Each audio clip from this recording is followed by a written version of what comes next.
Thank you for tuning in to the Andrew Tate Show by GSMC Sports. I am your co-host, Sarah. Joining me, as always, is Tate. We have a great show for you today. We will be covering Dan Hurley's decision to not coach for the Lakers. We'll be talking about Game 2 between the Dallas Mavericks and the Boston Celtics. Caitlin Clark not going to the Olympics this year. In segment 4, we'll be talking about a model's awkward experience at Disneyland. And then in segment 5, make sure you stick around for that because we will be talking about an Edmonton Oilers fan who went viral with unexpected results. As we get started, I would like to remind you to please like and subscribe to the show. Also, we do get a number of questions and comments that come in during the show. If you would like to go to gsmcpodcast.net, you can leave a tip or a donation. That will ensure that we see your question. It will put it at the top of our list. Again, that is gsmcpodcast.net for questions and comments. We love to engage with those. Tate, how are you doing? Good morning, Miss Sarah. How are you? I'm doing okay. All right. We had a long weekend, and now we're about to dive into the show, so I'm excited about that. I had, it's been one of those mornings. It hasn't been bad. It hasn't been good. It's been like neutral chaos. Neutral chaos. That's a weird or one. Chaotic neutral. You know, you see those diagrams and they've got like 9 different squares. I'll show you sometime. Okay, I don't know neutral chaos. That's a new one for neutral. me. I'll find it for you. I'm probably saying it wrong and remembering something else, but yeah. All right. Let's go ahead and start talking about our first segment. And I need to turn this one off and the new one on. Dan Hurley, the esteemed coach of the University of Connecticut's men's basketball team, has declined a lucrative offer from the Los Angeles Lakers to become their head coach. Hurley, who has led UConn to consecutive national championships, chose to remain at the university, turning down a 6-year, $70 million contract from the Lakers, according to CBS Sports and ESPN. Hurley's decision to stay with UConn underscores his commitment to the program and its players. In a statement, he expressed pride in the championship culture established at Connecticut and emphasized the team's focus on continued improvement and bonding over the summer. UConn Athletic Director David Benedict echoed this sentiment, praising Hurley's contributions and loyalty. With Hurley out of the running, the Lakers are expected to revisit their initial candidates for the coaching position, ESPN broadcaster J.J. Redick and New Orleans Pelicans assistant James Borrego. Redick, who has no prior coaching experience, has been touted as a potential transformative figure akin to Pat Riley. He currently hosts a podcast with Lakers star LeBron James, which has reportedly strengthened his candidacy. Historically, college coaches transitioning to the NBA have faced challenges. Over the past 3 decades, 11 college coaches have moved to the NBA without prior head coaching experience, amassing a combined record of, somebody counted this, 1,483 to 1,497 losses. Despite some successes, such as Brad Stevens and Billy Donovan, only Larry Brown has won championships at both levels. Hurley, who has openly discussed the possibility of an NBA career, cited burnout as a potential reason for leaving the college scene in the future. His current success at UConn ensures that NBA opportunities will likely continue to arise. The Lakers, meanwhile, continue their search for a head coach capable of leading the team to glory. The position became vacant following the firing of Darvin Ham after 2 seasons. Despite the presence of superstars LeBron James and Anthony Davis, the Lakers were eliminated in the first round of the playoffs this season, although they reached the Western Conference Finals the previous year. The Lakers' coaching job is one of the most high-profile positions in North American sports. Hurley's rejection is a significant moment as the team must now pivot back to Redick and Borrego. This decision will impact the Lakers' strategy, particularly concerning LeBron James, who is contemplating his future with the franchise. All right, Tate, as a Lakers fan and as a podcast host, give me your thoughts. Okay. I'm a little surprised by this one. This one surprised me. I thought this is the perfect job to take for Dan. I thought this would be that kind of job where it's a big, high-profile job. It's a legacy-defining job where you could literally be LeBron James's last professional coach ever. So the legacy, when you talk about LeBron James, you're part of that legacy, and I thought that would be a drawing factor. But then the fact that LeBron would only be there for a couple of years, let's say maximum 3 years, many suspect it'll be less than that. But then you have time to kind of build the team in your image. So I thought that was another factor. And then the last factor why I thought Dan Hurley would come is the fact that the landscape of college basketball has changed dramatically. First off, the attention that men's college basketball get has gone down quite substantially. Two, in the world of transfer portals and name, image, and likeness, it has become a lot harder to be a coach at the collegiate level. And a lot of coaches have talked about how it's a lot of spend more time keeping your players focused and keep recruiting your players throughout the year to make sure they don't leave you. And also trying to figure out, how do I get more money for my players? Instead of what Dan Hurley is great at, which is the X's and O's. And so I thought this would be the perfect place for him to go, a high-profile job, being one of the highest-paid coaches in basketball. I thought these were all things that would make it, attractive for him to switch. Now, there's a different world out there on the negative side. His family lives in that area, and they love that area. So I've heard people talk about happy wife, happy life. There's a lot of talk that the wife doesn't really want to go. And that means leaving that area and going to the total opposite side of the country in LA.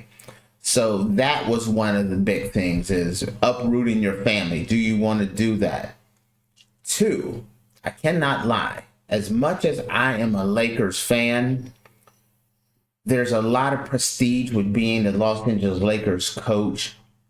But when you look at the Lakers over the last decade, they haven't been able to keep coaches. Coaches haven't stayed there very long. Even when you go there and you win a championship, you're done a year, 2 years later.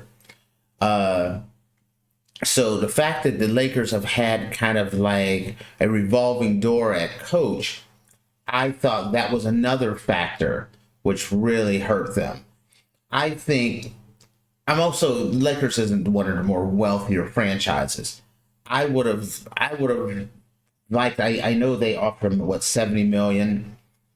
But there's been, if you really wanted him, you thought he was going to be that guy, I think you should have given him a little bit more and added a couple more years. Because for having a guy who's won back-to-back national championships, uproot his family that doesn't want to leave, you're going to have to give him an offer that he can't refuse. And that could be that $120 million deal, 7, 8, 9 year type contracts, so that he knows he's going to be the Lakers coach after LeBron. He knows no matter what happens, and when you have a contract like that, that's a long, lengthy contract, hey, the players know this guy isn't a short timer. He's going to be here. Either it's his way or no way, especially after LeBron leaves. And so that a contract that gives him that cachet that he needs. I think the Lakers kind of lowballed him a little bit, where they should have went in and tried to make him the highest paid coach with the longest tenured contract. That, especially when you knew he's coming off of back-to-back national championships, and his family's the East Coast family. In order to get someone to give up an amazing situation in a place that they absolutely love, you had to make it a deal that he couldn't refuse. And the Lakers didn't do that. They made a deal, and they kind of, the whole concept of, they didn't go all in, they went partially in. And I think it cost them. And now they're going back, and I fully suspect that it's going to be JJ Redick that's going to be the new coach now. Which I don't know. This whole thing about JJ Redick being the next Pat Riley, I don't know about that. Pat Riley is one of the most legendary coaches, general managers in the history of basketball. Right? You could say Steve Nash. At one point in time, people looked at Steve Nash as a great on-the-court player, but didn't transition well to the coaching ranks. Magic Johnson, one of the great players of all time, did not transition well to the coaching ranks.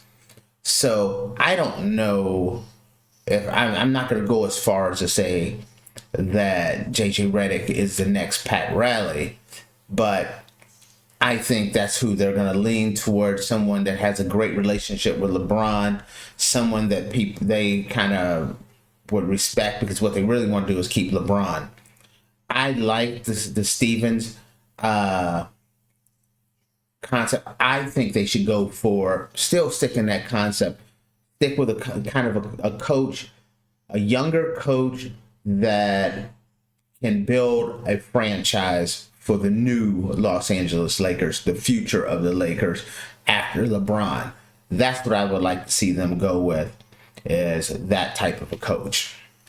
All right. Well, we will be watching this and seeing who the next Lakers coach will be. We are going to go ahead and take our first break of this segment. When we come back, we'll be talking about Game 2 between the Mavericks and the Celtics and what is next going forward. You're tuned in to the Andrew Tate Show by GSMC Sports, and we'll be right back. I feel like I'm losing my mind. Is everybody in the world blind? Please, Lord, give me a sign, a sign. I feel like I'm losing my mind. Is everybody in the world blind? Please, Lord, give me a sign, a sign.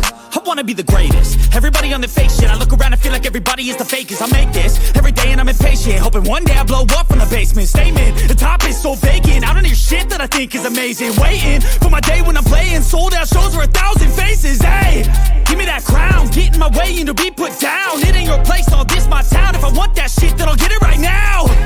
I'm losing it, the noose it fits. I'm losing shit, a stupid myth. You choose to live or choose to dip. You choose to fight or lose your grip and lose a gift. I feel like I'm losing my mind. Is everybody in the world blind? Please, Lord, give me a sign, a sign.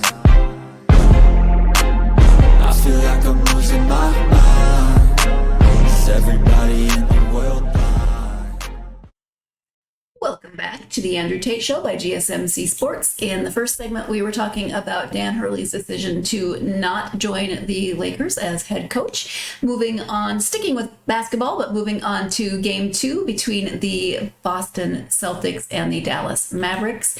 Let me just go ahead and get that set up. Sorry, pardon me. Yeah. Clicking on weird things. Give me just a second. Here we go. All right, there we go. Having some technical difficulties. Well, when you push something and it doesn't push, okay. The Boston Celtics overcame a stellar performance from Luka Dončić to win Game 2 of the NBA Finals, defeating the Dallas Mavericks 105-98 and taking a commanding 2-0 series lead. Despite Doncic's 32-point triple-double, which included 11 rebounds and 11 assists, the Celtics' balanced attack and clutch defensive plays proved decisive. The game was closely contested in the first half, with Doncic scoring 23 points and Kyrie Irving adding 10 by halftime. However, Boston still managed to lead 54-51 at the break, despite poor three-point shooting, 3 of 15. The Celtics turned up their defensive intensity in the third quarter, capitalizing on Dallas turnovers to extend their lead to 83-74. Peyton Pritchard's remarkable three-pointer capped the quarter, further solidifying Boston's control. In the fourth quarter, the Celtics defense continued to dominate, and their three-point shooting improved.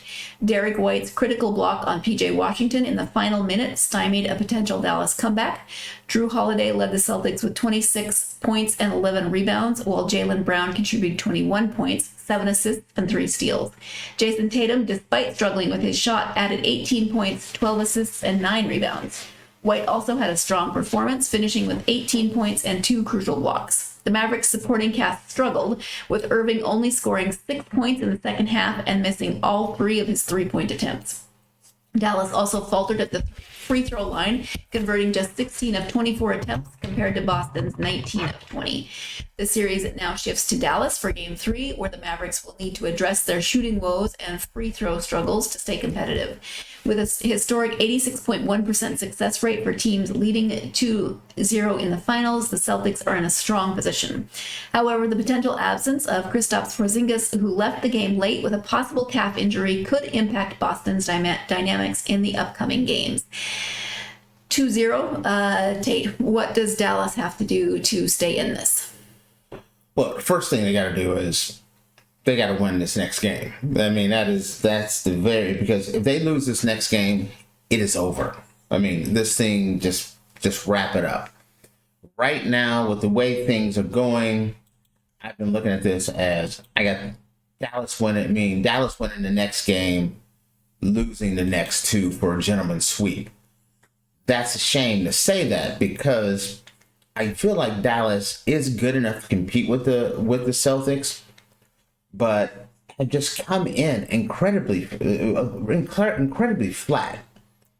The key to the Dallas Mavericks making a comeback is you have to get more out of Kyrie. 6 points in the second half is absolutely, it can't happen. There's no excuse for that to happen.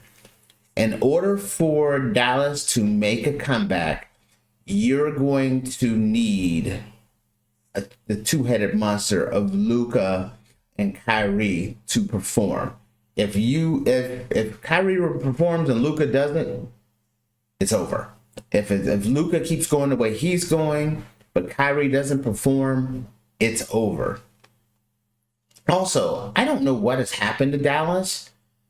Throughout these playoffs, Dallas has been, and even ending the year, Dallas has been one of the best defensive teams in basketball. And I feel like it's kind of gone out the window against the Celtics. And I don't understand why. Their defensive slid off, and their offensive output has dramatically dropped off. When you look around here and you look at these numbers and you say, Luka, who has been doing everything under the sun for Dallas, Luka is the highest scoring player in the finals, okay? But the second highest, third, fourth, fifth, sixth highest scorer, they're all Celtics. Celtics are outperforming the Dallas Mavericks. Outside of Luka, the entire team is outperforming them. Kyrie should be right up there, at least getting 25 a game. You're gonna have nights like that in order for them to make a comeback. Now, I do see and hope that them going home, the first 2 games were in Boston after a long layoff. Now they get to go home cooking, get back into the zone, get back into the right mindset, and then make a run.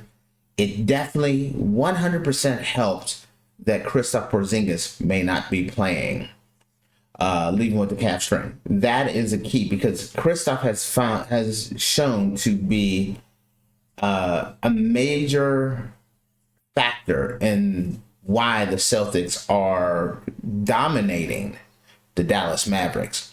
And so with Kyrie not performing well and Luka Dončić adding Luka, it's just been too much. going forward, Kyrie has to perform, needing at least 25, and Luka being out. That's the reason why I lean toward Dallas winning game 3. But then from there, what happens? But if they for some reason they lose game 3, it could be a sweep.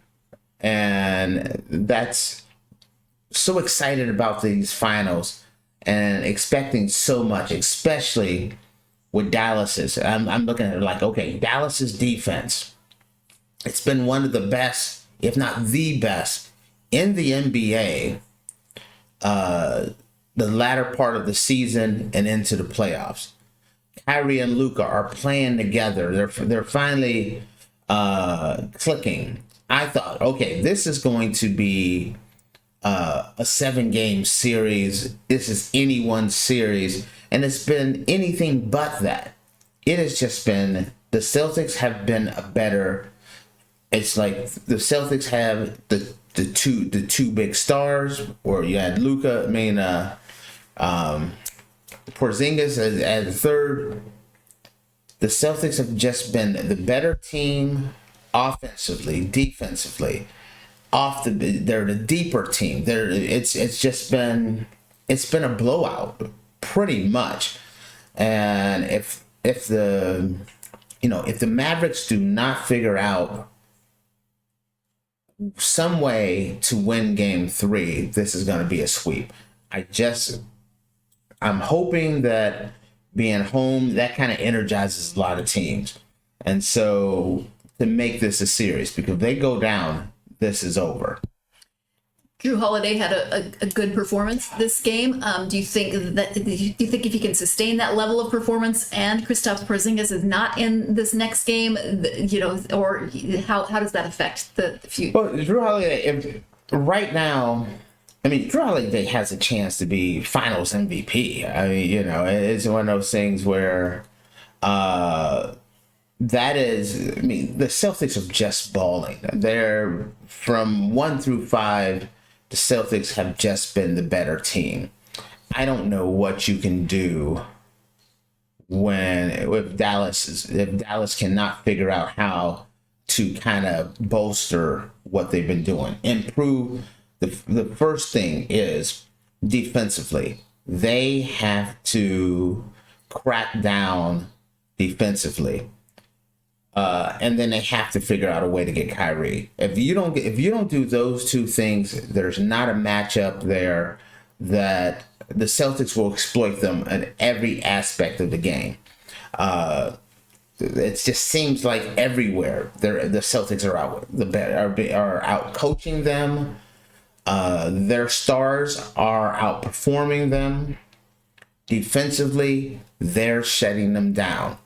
It feels like they've adopted an approach that we're going to let Luka get his, but nobody else is.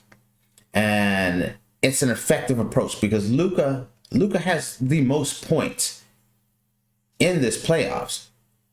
But what good is it doing them for Luka to go off, but nobody else to help? And they keep dropping games. And so that's the reason why a team like this that's part of the reason why Kyrie is there. He's a veteran presence that's supposed to step up, has experience in finals, have experience in hitting clutch shots. Kyrie needs to be that leader that everyone rallies behind.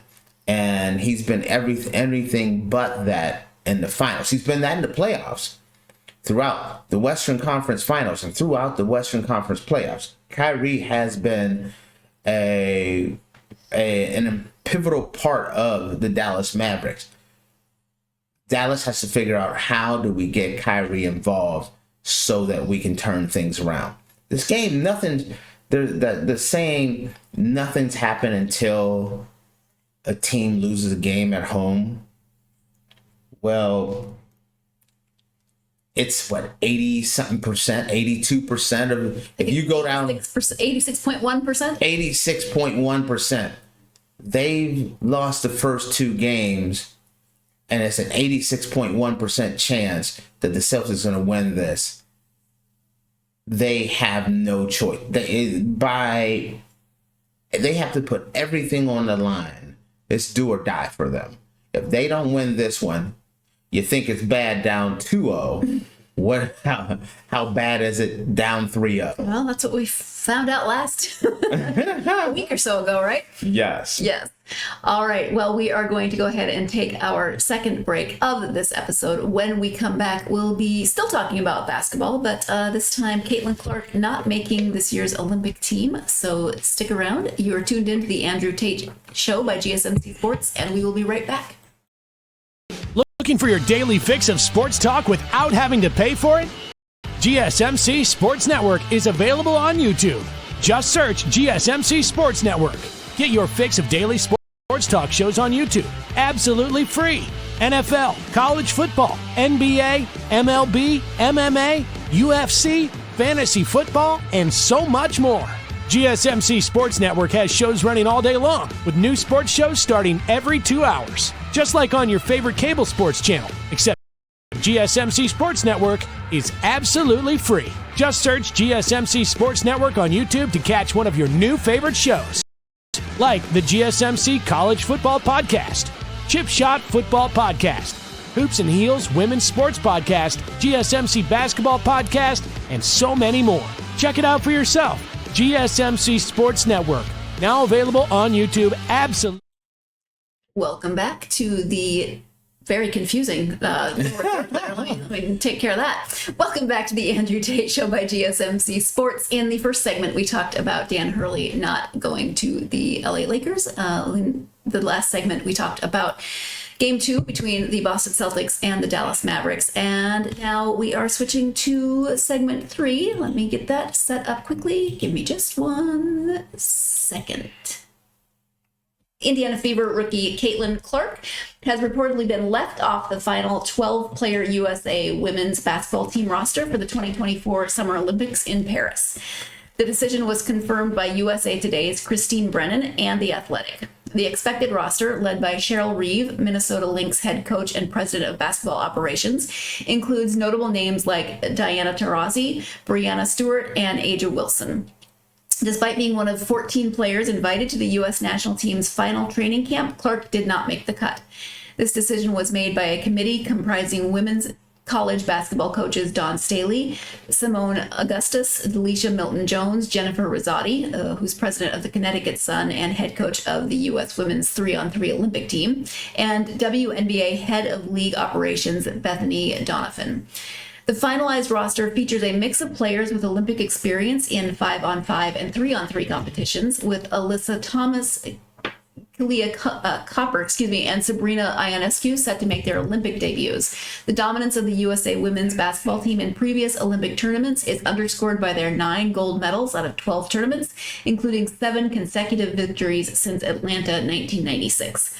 The absence of Clark from the Olympic roster has sparked discussions about its potential impact on viewer engagement. As argued by Brennan, Clark's inclusion could have mirrored the increased interest and coverage seen in the WNBA. Her absence may leave American sports fans questioning the decision and its implication for the team's visibility. The U.S. women's national team is scheduled to play Team WNBA in the league's All-Star game in Phoenix on July 20th before traveling to London for an exhibition game against Germany on July 23rd. Olympic competition begins on July 29th with Team USA facing Japan, Belgium, and Germany in the opening round play.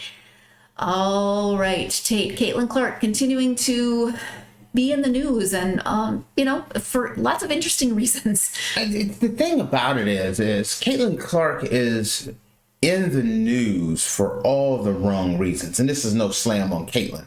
Right. Caitlin has been nothing but professional.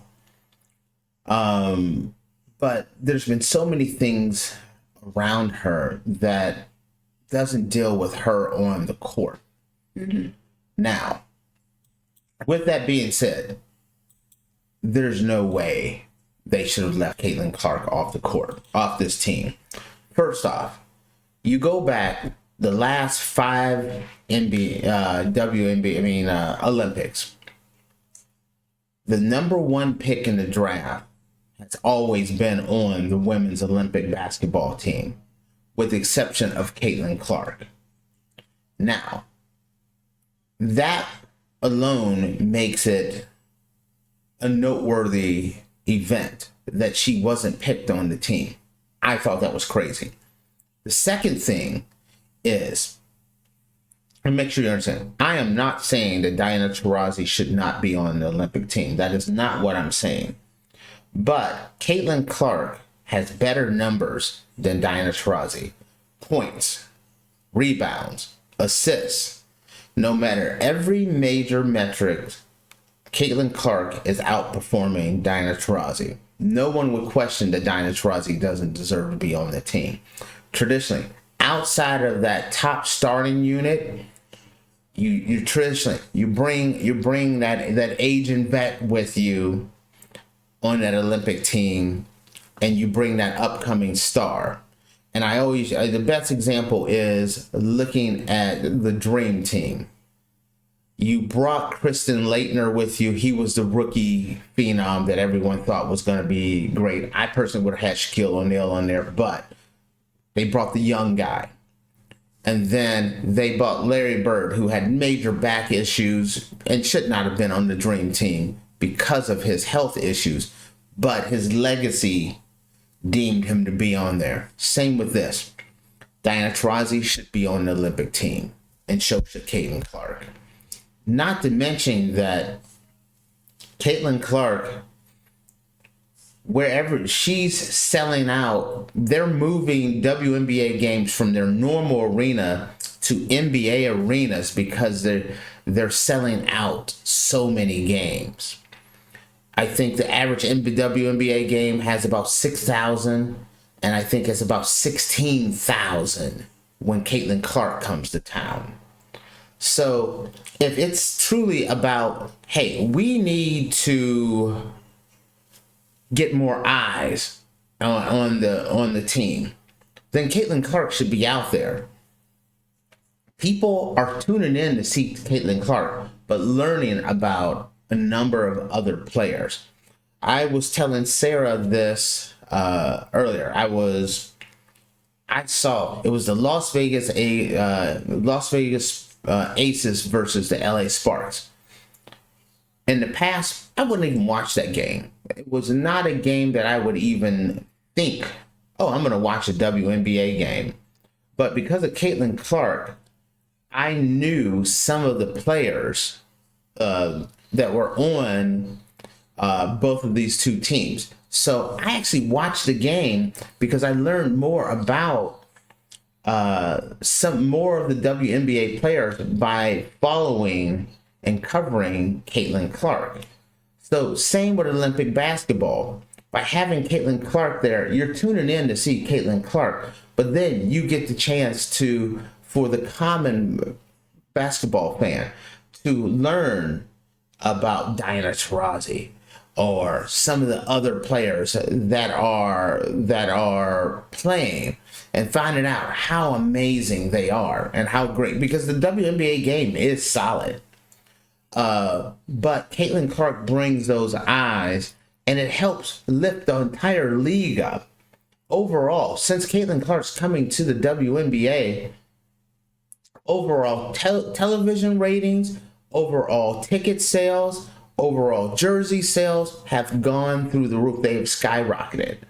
So by having her on the team, it only helps the team. And I know there's been a lot of speculation and a lot of things slipped out that some of the veterans didn't want her on the team because if she was on the team and she wasn't getting a lot of playing time, then it would cause a conflict. That should not be a reason to keep her off because you're worried about how they're going to cover it. Ultimately, it's about making the game and lifting up the game that has struggled for years. Every single year, the WNBA has lost money. Caitlin Clark comes to the WNBA, they're going to make money for the first time in the history of this league. That's the Caitlin Clark effect. I don't care that she's on a bad team. When you're the number one pick, because that's one of the things people say, she's on a bad team. Well, when you're the number one pick in the draft, you tend to go to a bad team. But she's not a bad player. She is one of the top 14 scorers in the WNBA. She leads all rookies in points. She leads all rookies in assists. That's a woman that's performing, who deserves to be on the Olympic team, and I don't see how they can keep her off. Now, Sarah, as a woman who may not be the biggest WNBA fan, but you've been a Caitlin Clark fan, how do you feel about the fact that she was left off? I mean, it seems if you're wanting visibility for women's sports, this would be a really good way to do it. And I do think that people are going to wonder why she was left off this team. And unfortunately, it just it's probably going to leave a bad taste in people's mouths, because they do want to know, well, why now? Plus, I feel bad for Caitlin, not because she was left off, although I do, but because this young woman has been in the league for about 30 seconds. And every question she has to answer seems to be about some kind of controversy, not of her doing. Not of her, and that's the whole point. Not of her doing. She's a young woman who probably is learning, baptism by fire. She's learning on the fly, but there's no amount of PR training that could have prepared her for all of these things. She said she's not disappointed that she's not on the team, and that's a very classy response. That's called keeping it classy. Absolutely. But I'm willing to bet you, I'd be disappointed if I was left out. I would love to hook her up to a lie detector test and some truth serum, because she'd be like, these jokers are targeting me. I'm getting treated wrong. I'm the golden goose. All of that would come out. Good thing we don't have that, because that'd be some great television right away. But not for good reasons. Right. I don't understand what is going on with the WNBA. The players, the organization, I think they're making bad decisions. This is this pivotal moment in the league, and I think they're failing. They should be protecting her a lot more, because people are tuning in to see her, giving her more of an opportunity to get on television. Her team is not good, ladies and gentlemen. Her team is not good. But know what is good? That Olympic team is good. Giving her a chance to go to the Olympics and shine for her country would be good. When you're playing, your first game is against Japan. No, she doesn't have to be a starter. She could be 6th, 7th, 8th man woman off the bench. But when you're playing games like against Japan, she's going to get time, because the U.S. is so much superior to Japan that there's going to be some playing time for her. So I think it's a mistake that they're not doing it, because it's a great opportunity to put her under a very positive light, get her to get out there, help lift up the game. And some of these players that haven't been as positive or embrace her as much, well, guess what? Some of these women, some of the biggest names in women's basketball are on that Olympic team. Guess what? Getting Caitlin there to get to know her, meet her, make her realize, you know what, she's a good person. Maybe we shouldn't be targeting her. Maybe we should be appreciative that she's bringing so many eyes to the court, and maybe cut down on some of the jealousy, because right now I think there's a lot of jealousy and a lot of hating going on. And I know it's not popular. It's not popular to say that, and I'm sure people will be upset with me for saying it, but that's what I think. I'm not going to apologize about it. Caitlin is good for women's basketball, because there are a lot of women who are playing this game who deserves the attention, and she helps bring that spotlight to them. Absolutely. Well, I mean, I'm still looking forward to the Olympics, but it's a little little disappointing. And the whole thing about people talking about they're not going to watch because Caitlin's not there. I'm going to watch. I'm going to go and I'm going to support the women no matter what, for the record. Absolutely. All right. We're going to take our next break of this episode. When we come back, switching to some of our oddities segments. The first one is about a model interesting experience at Disneyland. I'm just going to leave it at that. You are tuned into the Andrew Tate Show by GSMC Sports, and we will be right back.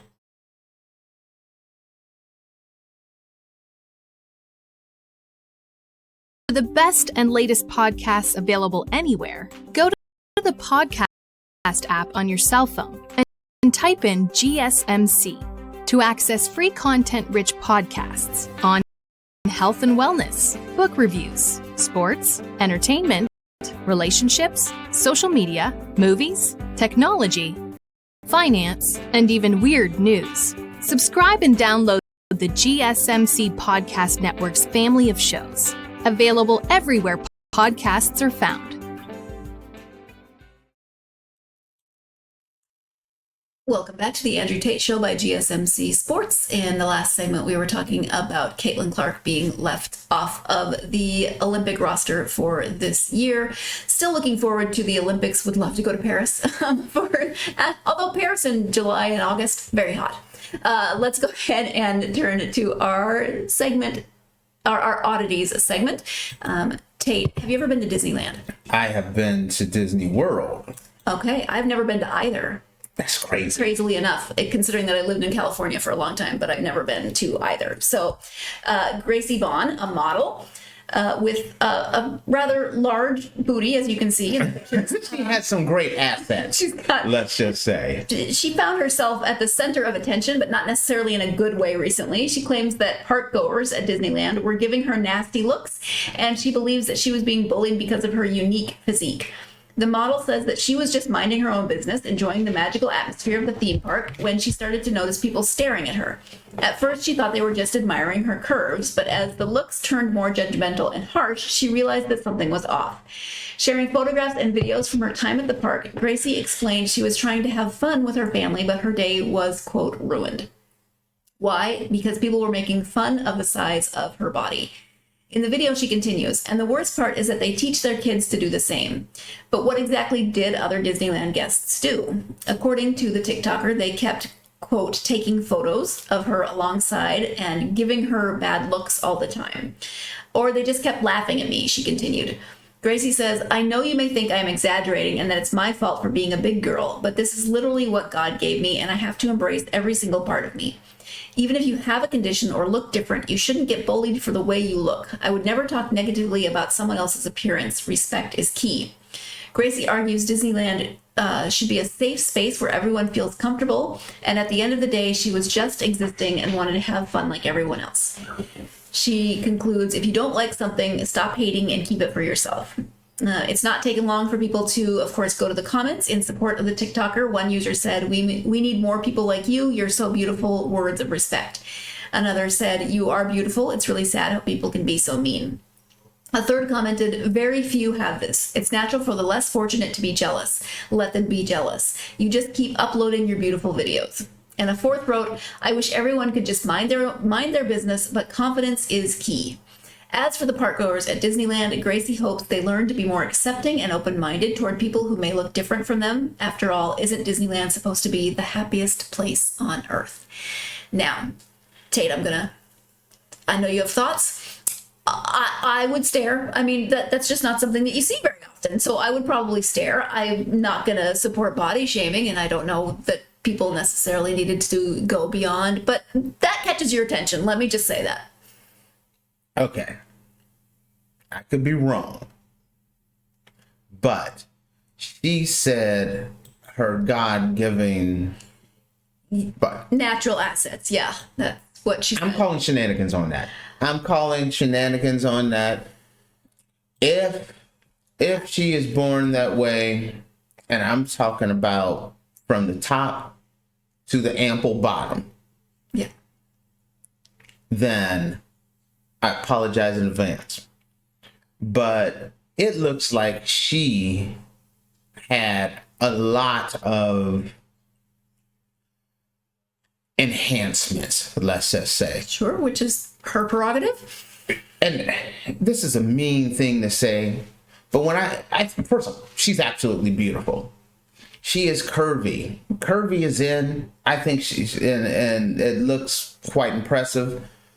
That's a little more than I can handle. I mean, but she looks like a centaur to me. You understand? Yes, I said it.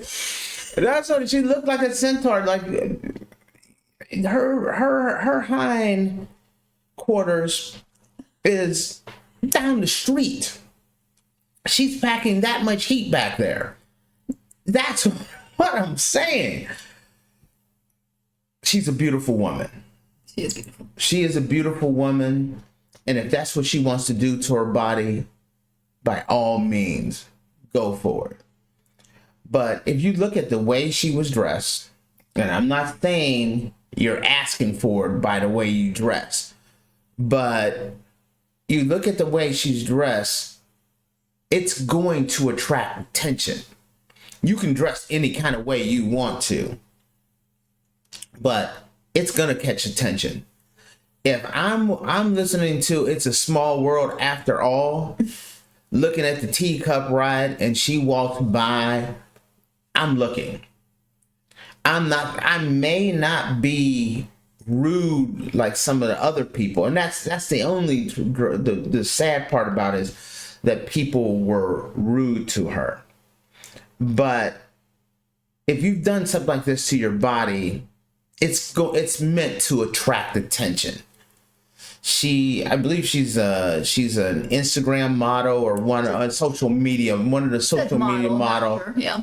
So she knows her body is attracting attention. I call shenanigans on the fact that is all natural.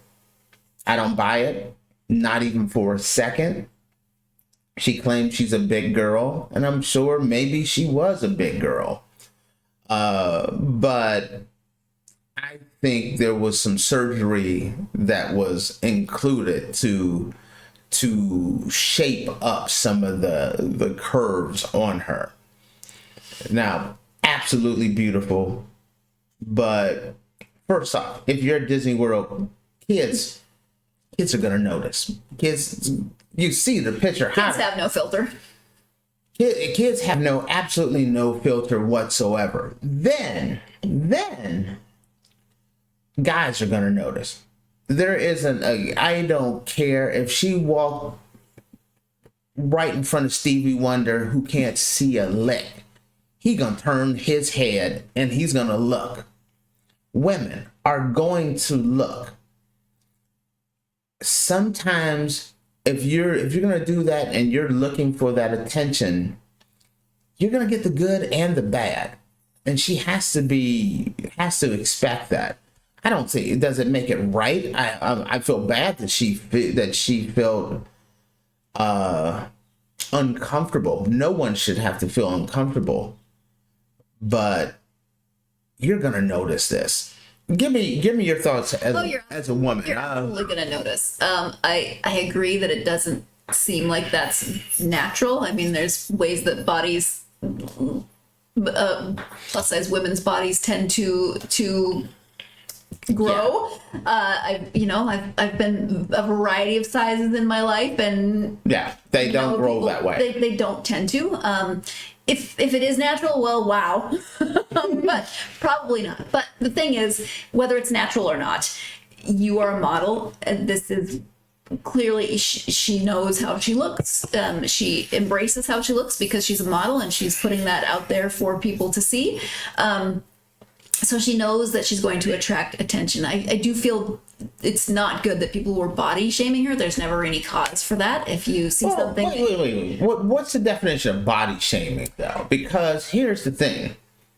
Is body shaming because they're looking at her and they're noticing her? Well, that's what I'm saying. Yes. If people are actually coming up to her and saying rude things about her body, not acceptable. But if people are noticing her, that's to be expected. My first thought was, I am so lazy about getting my clothes altered. She's not buying anything off the rack. No. I was like, I don't have the patience to have every single item of clothing I buy altered to that extent. Well, I'm looking at her, and I think like she's buying small girl clothes on the top, big girl clothes on the bottom. Well, no, not even on the top, because she's very well endowed on the top as well.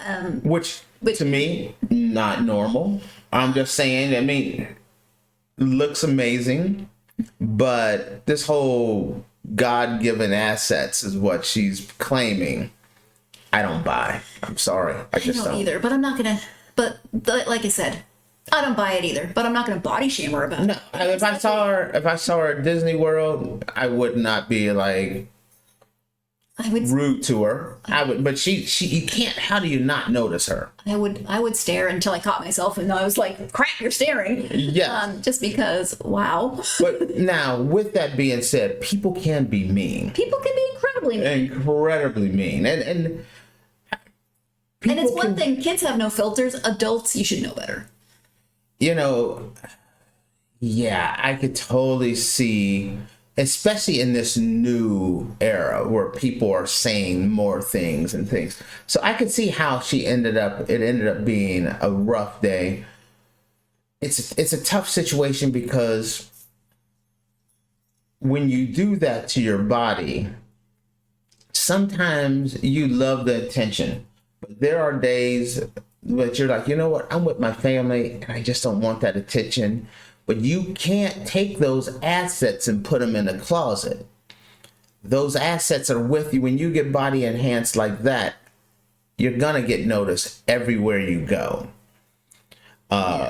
Which is not always going to be easy, and it looked like in one of the pictures that there were some people behind her taking photos, which I sort of get, but at the same time, don't take pictures of strangers, especially and post them on the internet. That's never cool. Yeah, no, you can't do that either. You may want to. I can't lie. If I saw her, I may take a snap. It'll be like, you won't even believe this. You know, I mean, it's just human nature. I hate that she felt uncomfortable, but it's kind of part of what she does for a living is draw attention. So sometimes your efforts are rewarded a little too much sometimes. And this is one of those cases where I feel like she was rewarded a little more than what she wanted. I hate that she, like I said, it became a rough situation for her. But, you know, I don't know. I don't think there's a good answer regardless. There's a dog that just entered our space. Let's see if I can wrangle. You dog wrangling at the moment? I'm going to introduce everybody to my main man, Chalupa Batman. Chalupa Batman. Little podcast dog. That's my boy right there, little Chalupa Batman. All right. Yes. If ever you hear the jingle jangle of callers, it's probably Chalupa Batman. At any rate, we're going to take our final break of this episode as Chalupa sneezes behind us. And when we come back, different set of attention. Still a female's body is involved. That's what happened at the Edmonton Oilers games. You are tuned into the Andrew Tate Show by GSMC Sports, and we will be right back.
Welcome back to the Andrew Tate Show by GSMC Sports. In the last segment, we were talking about a model's experience at Disneyland. Unfortunately, that was not the best experience of her life. But an Edmonton Oilers fan has made headlines recently for all the wrong reasons, or I don't know, maybe the right reasons, depending on how you look at it. During the NHL Conference Finals win over the Dallas Stars, this diehard fan decided to spice things up a bit by flashing her girl on live television, like puppies.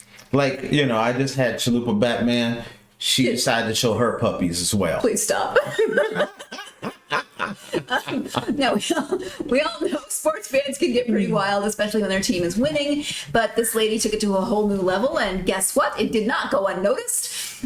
In fact, a porn site reached out to her with an offer she probably never saw coming, a deal to become a budding star in the adult entertainment industry.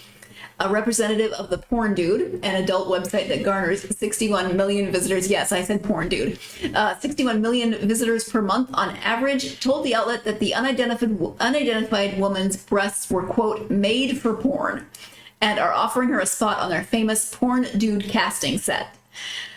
But Cam Soda, another adult website and solicitor, is also offering the fan up to $100,000 to, quote, show off her chest just as she did the other night, end quote, via streaming.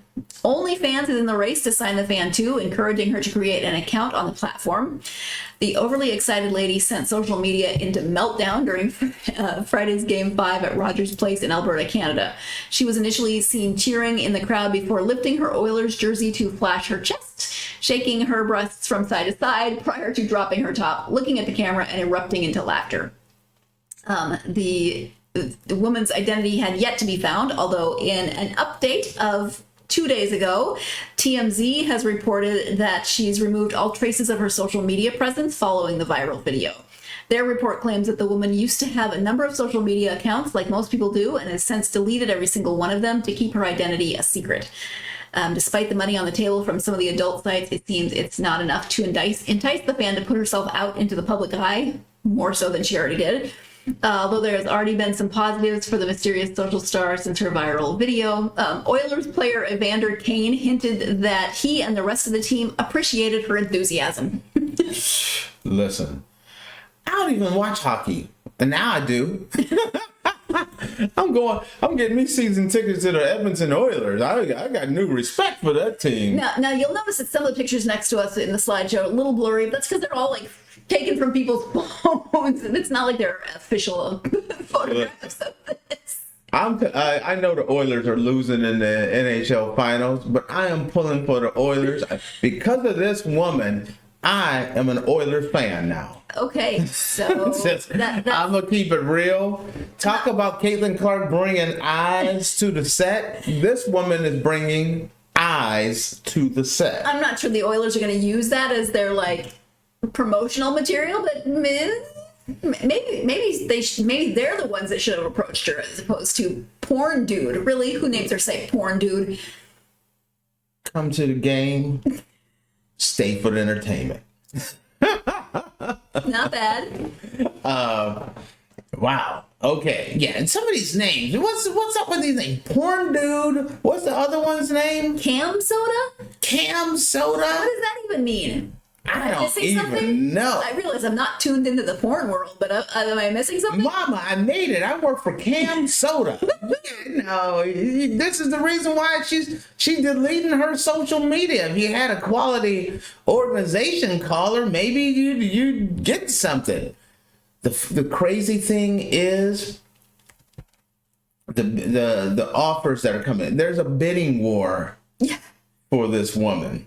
And I know they talked about 100,000, but I've heard hundreds of thousands of dollars coming on. And, if depending on what the dollar figures is, Cam Soda, if y'all want me to go topless, I am willing. I am in. Drop me 200,000 and I will go topless on your site. No problem. Can I just say that I am so grateful that in the days where I was, let's just say, more prone to activities such as this, the internet was not as prevalent as it is now. Yeah, think about that. She was just having a little fun, and now it's like everywhere. You can't hide from it. Your puppies are everywhere. Well, and they say she hasn't been identified yet, but people know who she is. It's not like her mom probably hasn't seen these pictures, or her. Oh God, if my dad. My dad was the sweetest man on the planet, but he would have been horrified. Think Mr. Rogers. So, yes, I get this. I mean, I love that it's very lighthearted. This woman had a moment. Hopefully, she's not getting a lot of heat for it, because I thought it was absolutely awesome. Well, you see the pictures of her just laughing. Yeah, she's having a good time. But you hope it wasn't that she was up there not having, tossing back one too many of those natty lights and then did something that she wasn't supposed to do. Because if she did this and she's aware of it, it was awesome. I don't have a problem with it whatsoever. But I know that people were looking for her. And the last thing I noticed, they still haven't been able to get in contact with her. But although somebody knows, because if TMZ knows that she deleted her social media, they know where she's at. Yes. I just want to know how much has she been offered, because it was hundreds of thousands. And OnlyFans, I've known a few people at OnlyFans. I don't go through OnlyFans. I'm not a subscriber or anything like that. So make sure y'all understand, y'all. But I do know people who have been on OnlyFans, who worked on OnlyFans, and they make some killer cash. I mean, I'm not hating on you. If you can pull that kind of cheddar, just for your God-given assets, more power to you. Seriously, because some of these women, that talk about setting, like the lowest offer was 100,000. Let's say it's $1 million. Do you take it? Depends on what it is. Now, I mean, I'm probably not going to take anything. I'm putting mine out there. I'm not saying absolutely no, but I definitely no to the porn. That would be no. I'm not doing the cam soda or whatever the heck they're called. Cam soda, like doing her move. That's a little more innocuous. And OnlyFans, if you can control what you're doing, but you control that. Maybe, but listen, they get to $1 million. I am all in. You want me to go topless on an OnlyFans site, ladies and gentlemen? Let me, let a brother know. Drop me a cool meal. $2 million, you get my moons over my hammy. The tips and donations link we show at the beginning of the episode. Yes, I would more than happy to. Speaking of cam soda, changing the subject slightly. Okay. I was surprised to find out Pepsi is no longer the number 2 soda in the world. I saw that. Coke is number 1. Dr. Pepper. Dr. Pepper is now number 2. Dr. Pepper. Who are you guys drinking Dr. Pepper? I didn't even know I thought that was like Grandpa's drink. I didn't know that many people were drinking Dr. Pepper. I drank it in high school only because a friend of mine who had the car that we went cruising around in after school, because that was in the days where you drove around after school, she would buy the soda and she'd get Dr. Pepper, so I wasn't going to argue. I thought Sprite would be ahead of Dr. Pepper, Mountain Dew, 7-Up. I thought all those would be ahead of Dr. Pepper. I was not. I was totally surprised. Especially with those ridiculous commercials they used to have. Yeah, I know. When's the last time you thought about, popped in your head, you know what, I'm really thirsty. I want me a Dr. Pepper. Now, granted, we haven't lived in the U.S. for a while, either of us. Do they have new flavors, do you think? I don't know. Because they have cream soda and cherry and something like that. And I've never had the urge to be like, man, I got to, no. Even if you go to a vending machine, you drop your cash in there, Dr. Pepper's like one of the last things I select. And usually if you go to a vending machine and they have like 20 options, 5 to 7 are Coke, 5 to 7 are Pepsi, you know? Yeah. I'm a little stunned by that. Not meaning to change it up, but Cam Soda made me think about the fact that Dr. Pepper had moved into that number 2 slot. I did see that. And climbing. Yeah. There could be a scenario where the number 1 drink in America is Dr. Pepper, and I just don't understand how. To them, it's just not my go-to. Where are these people at, though? I don't know. Hey, okay, so leave us a comment if you are at the grocery store and you think I want a soda. Is your first choice Dr. Pepper? Let us know. Yeah, because I just don't know when did that become a thing? Is that a thing since the pandemic? That was one of the side effects from taking the shot. And listen, I'm triple boosted or quadruple boosted, so I'm not hating on the shot or anything. But is that one of the side effects from the shot? You think Dr. Pepper is just tasty as hell? You gotta have it now. You know how people started making like sourdough starters and doing things because we were all on lockdown. Mm-hmm. I don't know what Dr. Pepper, why that would be. Dr. Pepper came out of the lockdown. I do know. Okay, so you know how we were all doing online shopping, mm-hmm. and your shoppers sometimes would replace your items with really random. That's what it was right there. Started replacing everybody's regular soda with Dr. Pepper. And they were like, you know what? And they were like, nobody's buying these. We have extra. Wait a minute. Wow, this is actually good. Give me some more of that Dr. Pepper over there. Not that Dr. What is it? What is a step cousin, Mr. Pip? Mr. Pip? Dr. Pip? Mr. Pip. Dr. Cousin, Uncle Pip? Whatever. Uncle Mr. Pip. Yeah, Uncle Mr. Pip. That's the cheap knockoff of it. Oh my gosh. But when you start looking at that, is that what happened? Like they were getting deliveries, and you were expecting.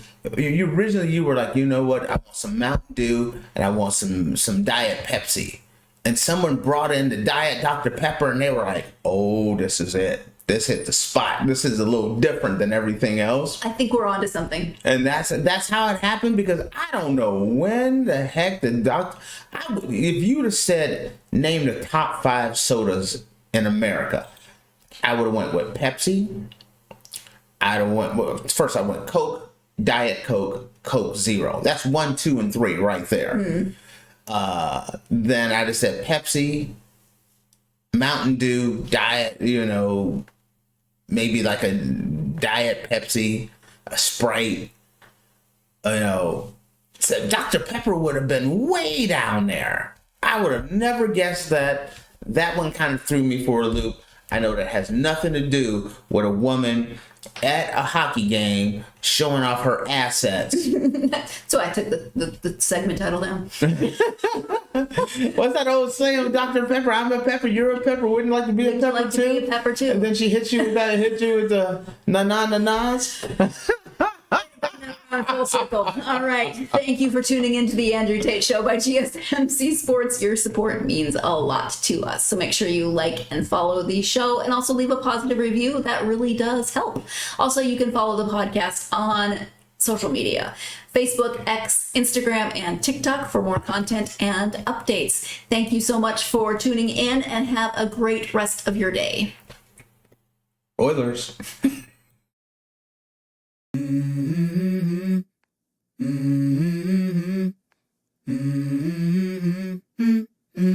Let's go.